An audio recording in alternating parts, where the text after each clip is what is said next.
for you. Oh no, he's gonna make us take a test. Yeah.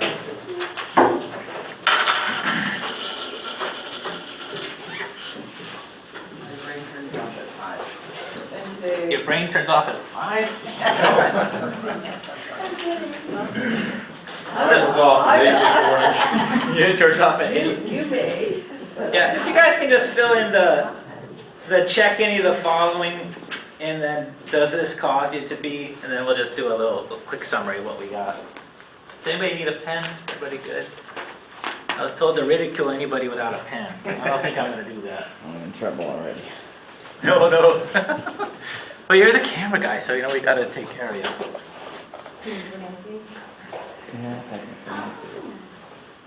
If you guys have questions, feel free to ask. I don't want you guys just sitting there and listen to me drone on.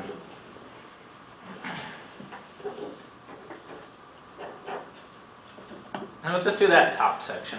Oh, just the I was doing the whole thing for you. You're an overachiever. Oh, I know.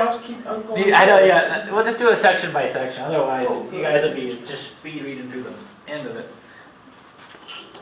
And when everybody's done, you can just put your pen down with that top section. I want to do a little statistical analysis of you guys.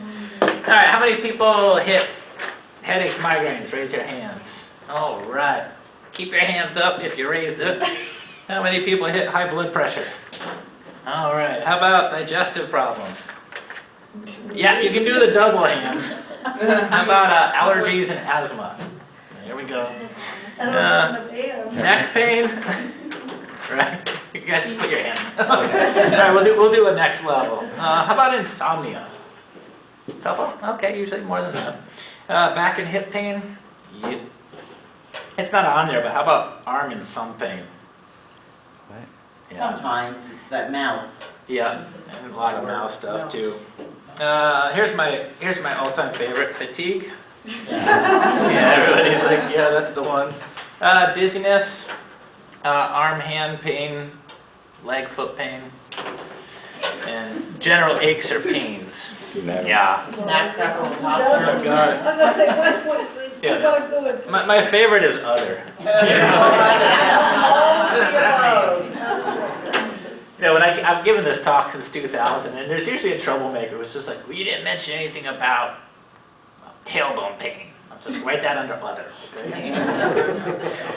All right, so it seems like the pains were pretty common, right, you guys? And so, have you ever heard a reasonable explanation for why you're in pain from anybody? I never have. Do you guys know about the American Academy of Pain Professionals?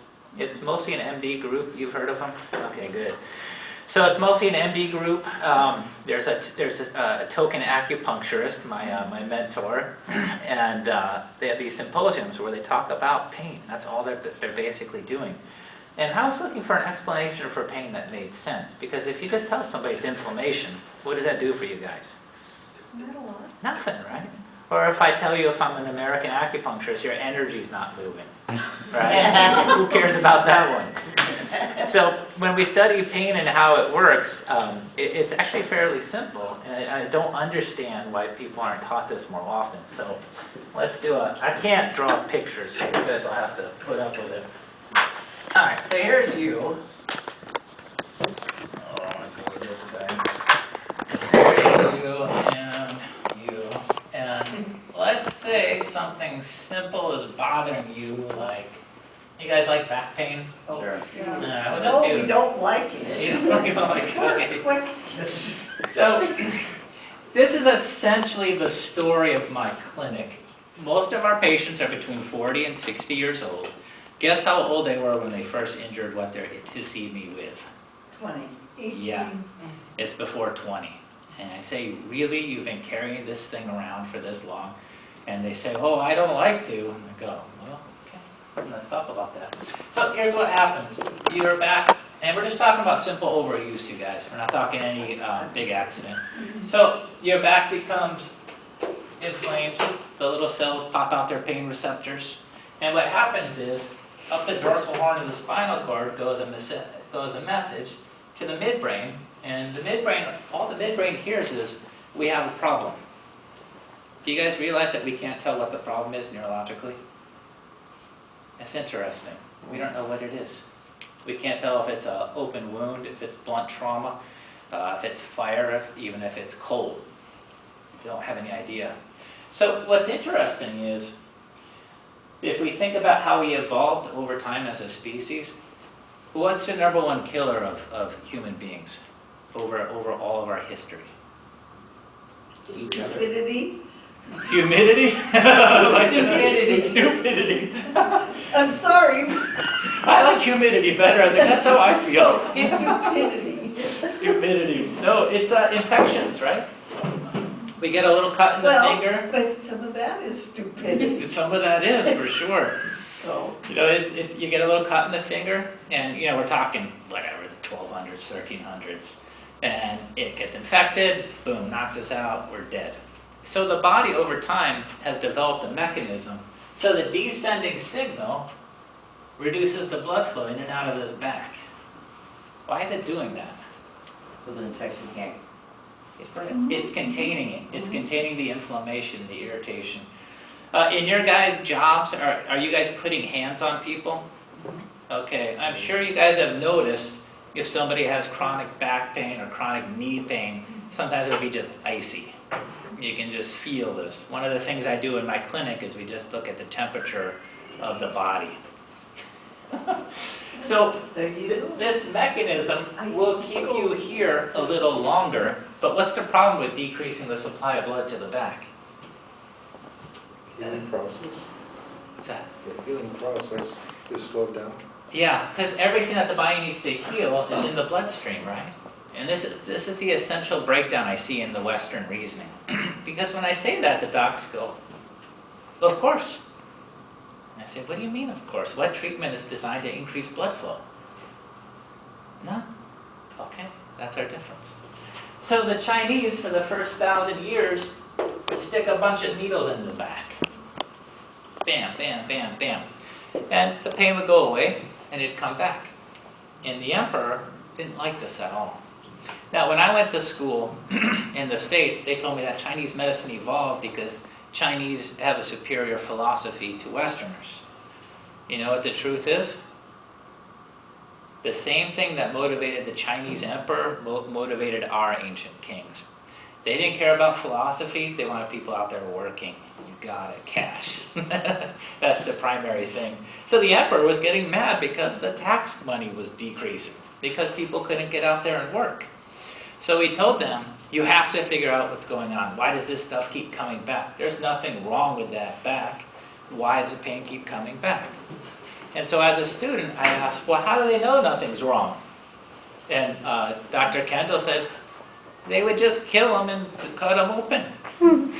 This is very different in life in China and America. Very different. If they couldn't fix somebody, they would just kill them and then say, let's cut them open and see what it is. We have to figure out what this is. Yeah, life didn't mean that much. I'm healed. Yeah, you're In healing. the 1300s, I think. So what they found was, an ancient general was famous for back pain. And he was so ill-tempered that everybody was afraid of him because when his back hurt, he would start taking people apart, his own troops. It didn't matter. And one day, he had the good fortune to become paralyzed. And so, when he was paralyzed, he asked for a meeting with the emperor's doctor. He said, I have great news, you have to come see me. And the emperor's doctor went to the battlefield and said, what's wrong? And he said, I am not hurting anymore. And the doctor said, interesting, no more back pain. He says, nope, I can't move my legs, and it's a good trait, I'm okay. And at that point, the doctors became very interested in the nervous system. And that was over 4,400 years ago. They started looking at the spinal cord and the transmission of pain signals up the ladder. So when we're talking about Chinese medicine, we're not talking about these broad strokes. They were looking at how the vascular nervous systems work. So it took them about 1,000 years, but what they found was, if I needle into this back, I have the potential to make it worse. How many of you guys have had PT or massage, you've done it and the body's just going, oh my God, don't do that again. It's not that those aren't good modalities, it's the timing is wrong. In Taiwan, they use PT after the body's stable and there's no more inflammation. then it's amazing. I work with 2 different PT offices in Bellingham, but we do it by sequence. I take care of the pain, the inflammation, boom, off to go to there so they don't end up back. So what they found out is if they needle up through here, it creates quite a lot of static in this vertebrae. And this is much higher than this guy. And if I hit this hard enough and smart enough, I can actually create such a dissonance because the needles are staying in the skin that this guy can't breach it. When we needle people at the clinic, in 2 minutes or less, we expect you to be 80% reduced in pain on the table. Doesn't mean we're going to fix you in less than 2 minutes, but there has to be a neurological response to treatment. A lot of acupuncture in the States you get, and they say, go home and tell me how you feel. That's not classical Chinese medicine. On the table, they should say, move that arm. How does it feel? It feels much better. Well, good, then this is doing something. Does that make sense? So if we create a large enough signal here, this creates static here, this can't actually reach it. It can't reach the nervous system. What happens to that descending signal? It's gone, right? And the body instantly increases the blood flow. In Europe, when they were looking at how Chinese medicine worked, there's a doctor called Van Giebe, very famous. He was the first Vietnamese doctor in France to really get credibility as an acupuncturist. They asked him, well, how does this work? He says, it's very simple. We increase blood flow. And they said, well, how can we confirm this? And he says, well, you have a spectrography machine, right? It measures temperature on the body. He says, hook somebody up to it, tell me where to needle. And so it's very interesting. If you have chronic pain, the area is blue. There's such poor blood circulation, it's blue. When they put the needles in, within 20 to 30 minutes, it got pink again. If it's an acute injury, it's extremely bright red. The body's trying to deal with it that way. You put the needles in, it moderates to pink again. So the whole premise of Chinese medicine then is to improve blood flow. And this is basically how we do it, because once that signal is interrupted, the bloodstream immediately goes after that area. Does that make sense? Mm-hmm. And a couple other points. If the word acupuncture in China doesn't exist, that's a Jesuit word, it just means simply accurate puncturing of something. The word in China is neijia, and the word neijia translates into the systematic application of needles to affect long-term change in the vascular and nervous systems. Quite a bit different, right? So Chinese medicine in Asia is always thought of a comprehensive therapy. Here it's like a special event, right? I went in, I got my acupuncture, and it doesn't do anything. I can take away the pain, but it takes time to actually change the way the body responds. Does that sound reasonable? Yeah, that's the whole thing with this. The first time I saw my mentor needle people, I thought it was a miracle or a scam. I was just like, how can you take the pain away in 2 minutes? And my teacher said, you have to keep doing it until the body stabilizes. And I thought, oh, that's the trade-off. He said, yeah, that's the trade-off. If you want to change the way the nervous system functions, it takes time. Does that make sense? Any questions there? How much time? It depends for the condition that somebody has, and also the quality of blood flow to the area. We do most of our diagnosis through a pulse exam, and the pulse exam is interesting. We're reading the blood flow through the radial artery, and it's the only thing I couldn't explain in groups. When people asked me how it worked, I had no answer, so I never talked about it. But they're studying it at UW right now. The radial artery for any pain anywhere? All the body's systems. Now, I'll explain what we mean by that. So, my mentor down in Poulsbo was a physics major at UW, and one of his old buddies is now the faculty chair. Came over to see him because he has this intestinal issue he can't figure out, nobody can figure out. So my buddy took it, pulsed, and he said, yeah, your back's screwed up. There's not enough blood flow to the intestine, blah, blah, blah. And the guy said, sure, show me how it works. And so anyways, he treated him and stabilized the condition. So he got invited to UW, and they said, we want to know how this pulse works. It makes no sense to us. You take the pulse here, and you can tell all these things. And he said, yeah, okay. So it turns out it's part of the sinus rhythm of the heart. And they've got about $5 million invested into this project on how the pulse works. Why are they doing it? Because they want to make a machine. Because what do Westerners think when the machine tells them something? Believe it. Yeah. we go, oh, the machine says so, so it must be true. And it's funny because I can train, and I have trained MDs how to do our pulse diagnosis in 6 months. They don't want that. They don't want somebody looking at something and saying, yeah, you get headaches because you have an issue with your neck. They want the machine to go, neck pain. Right now, after, I think, a couple million, it can diagnose back pain. So this is just the craziness of our system sometimes.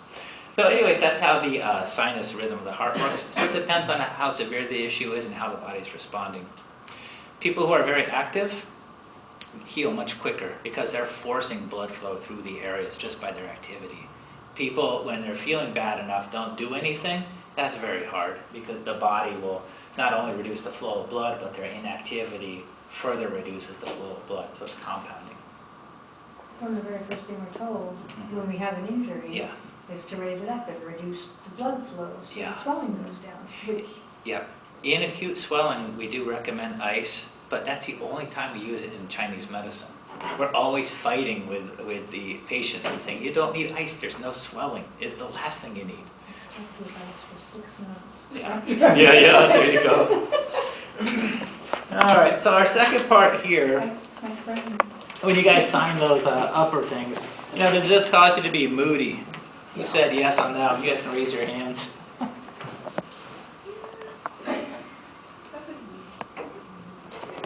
How about irritable? Oh, yeah. Oh yeah, a good one. How about all of them? How about all of them? How about interrupted sleep? Yep. Yeah. Restricted daily activities? Yeah. How about, does this affect your work decision making? Poor attitude? Yeah. Yeah. How about decreased productivity? Yeah. Oh, Exhausted at the end of the day? yeah. Yep. Yeah. Yeah, big one there, right? And then, does this affect your life? Lose patience with friends or family? Yep. Yeah. That should also be under the work one too, right? Yeah. How about restricted household duties? That's actually the gift one, right? I blame Yeah, I can't do anything. How about hinders ability to exercise? Yep, some of these. How about interferes with ability to participate? Yeah. And the last one affects your hobbies. Okay. So it's pretty interesting when we look at these top conditions. I wrote those simply because they're our most common. When people come in, we just put it, back pain, neck pain, asthma, allergy, all this stuff. So we pretty much know exactly who's coming in through the door. And the interesting thing is, you can see that these issues are common, right? But here's the interesting thing my teacher asked me. He says, is it normal for most people to have neck pain?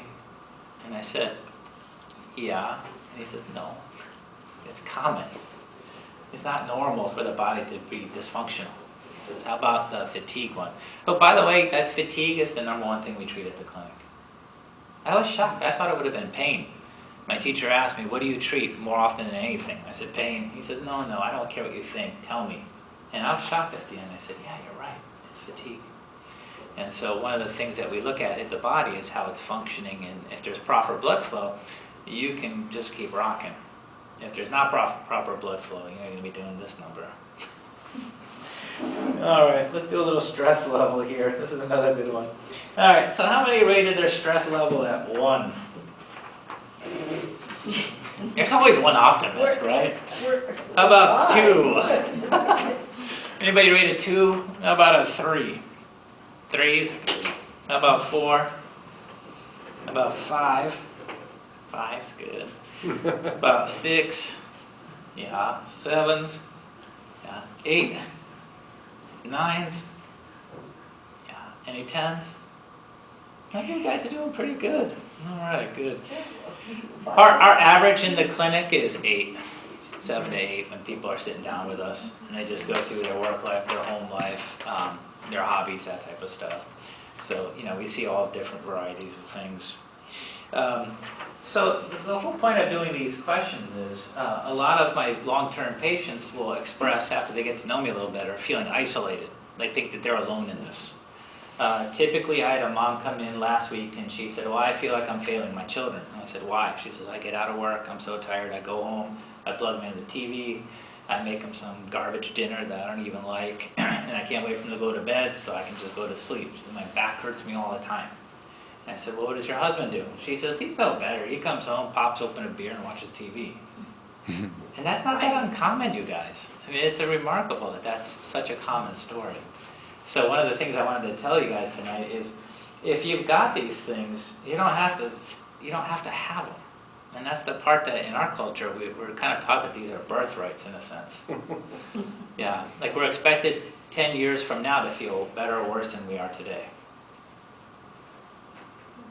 Yeah, it's always worse. If I ask anybody 60, did you feel better at 50?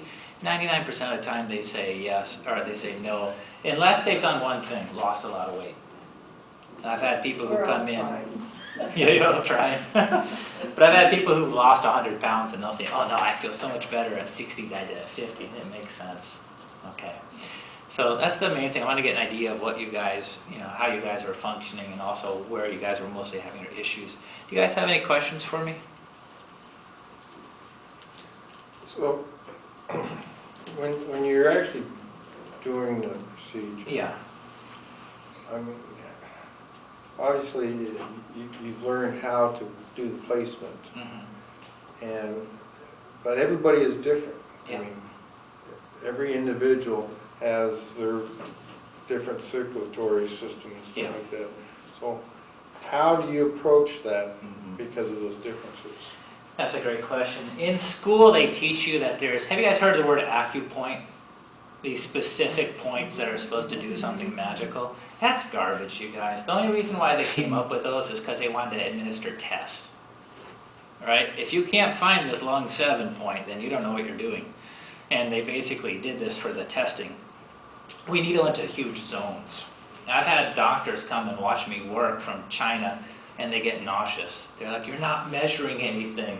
You're not even looking. And I say, no, because I'm needling into these zones. So when I'm needling, we do all freehand, and we might put 20 to 30 needles in one arm. When I needle, I want to see that muscle clench. When the muscle clenches, that means I've struck a node. A node is on the surface of the skin. It delivers information to the nervous system. You know how a nerve is two ways? Node's one way. I needle that there, boom, blood flow starts. So that's what we're looking for. When I'm needling, I'll put a needle in with somebody and I'll see how the body responds. Like I had a patient come in a while back with back pain and I needled her and had virtually no response on the left side. 80% of the signal crosses, right? 20% doesn't. So I looked at her and I said, this is interesting. I said, you might be a non-crosser. She says, I don't care what that is, just fix me. And I said, okay. But the other side just lit up like a Christmas tree. So the whole idea is to figure out where the body is going and how does it direct you. So that idea that if you needle into a point, it helps your sleep or your mood or anything like that, none of that makes any sense. It's literally with acupuncture, it's how do we move blood in the body. In China, all the internal disorders are used with herbs. Same thing as Taiwan. The acupuncturists are physical therapy. If you have back pain or neck pain, you're with the acupuncturist. If you have high stress, insomnia, anxiety, you're with the herbalist. One of my teachers only uses herbs, one only uses needles. And I study only needles. They don't. In Taiwan, you can't do both. Yeah, if the herbs are considered the apex of Chinese medicine, the acupuncture is considered inferior because it's a physical labor. And so that's simply how that one works. I broke the rules because I went to one teacher and I became his basically second in command. And then I went to the top herbalist in the country, Wei and John, and I said, I'd like to study with you. He says, well, who do you study with? I said, Dr. Tan. He goes, Dr. Tan, terrible. He goes, where are you in his system? I said, oh, one of the tops. He goes, oh, you can study with me. And then I asked him years later, so why did you accept me, knowing I was one of Dr. Tan's tops? He goes, it irritates him a lot.